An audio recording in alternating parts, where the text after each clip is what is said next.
You worked on the Lego Movie, of course. Yeah. At what point during that process, or was it immediately afterwards, did you say, okay, we're ready to do a Lego Batman movie? I think they were ready to do a Batman movie almost the first weekend that the Lego Movie came out, because the Lego Movie did well, and we really liked working with Will Arnett. We really liked working with Will Arnett.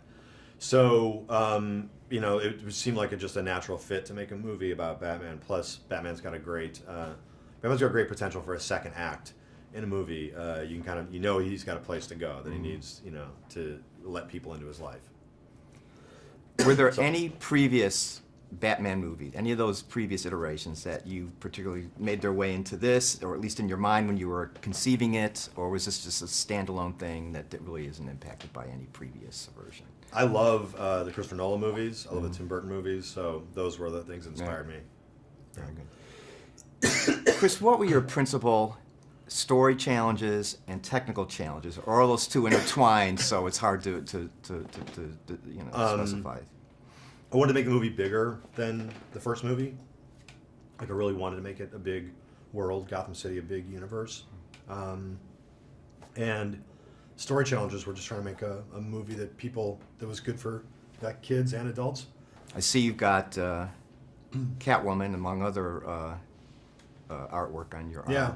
Of all the DC, you got Superman too. I was gonna say, of all the DC characters, why did you? When I go to Warner Brothers. Yeah, okay.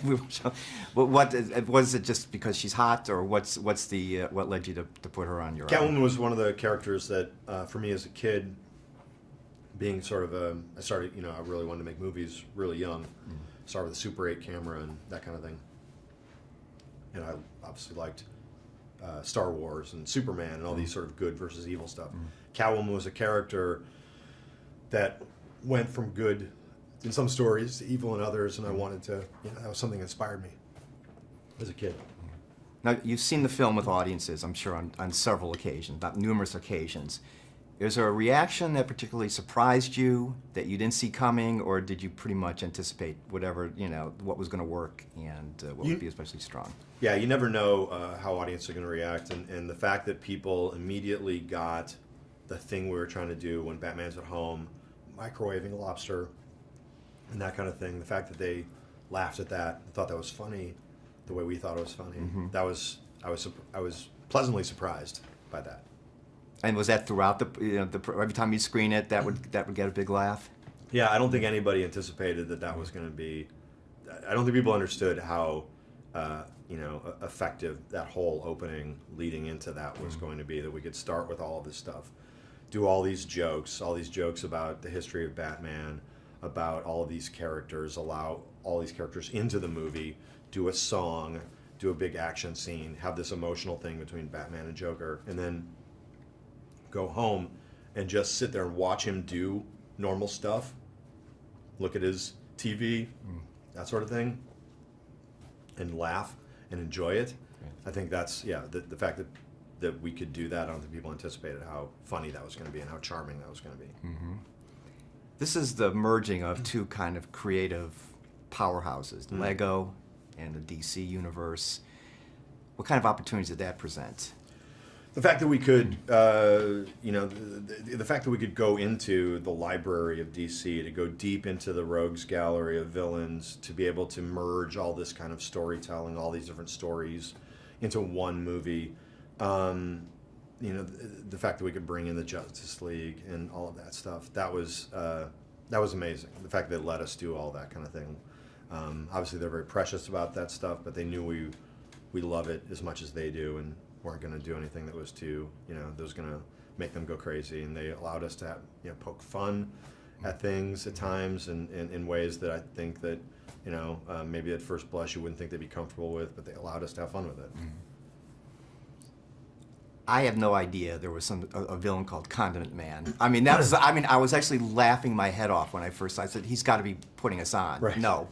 No, it's, obviously you went home and Googled it. Yes, so you did find out. Yeah, I mean, Batman's a very flexible character. He's been around for 78 years. There's a history there, and so there's going to be crazy, they ran out of ideas at some point, I think. Yeah, but I mean, you had to have fun researching all that, like you said, because it's almost endless. Yeah. Yeah. No, the amount of characters that Batman has run up against in his history is a lot of fun to play with, and being able to research all the different Batmobiles and the Bat Caves, and being able to play around with the Gotham City, trying to make Gotham City a little bit like what Christopher Nolan shot Chicago for Gotham City, so we had to feel a little bit like Chicago, had it feel a little bit about like the Anton Furst stuff in the Tim Burton movies, had it feel like the Joel Schumacher stuff with giant statues and that sort of thing.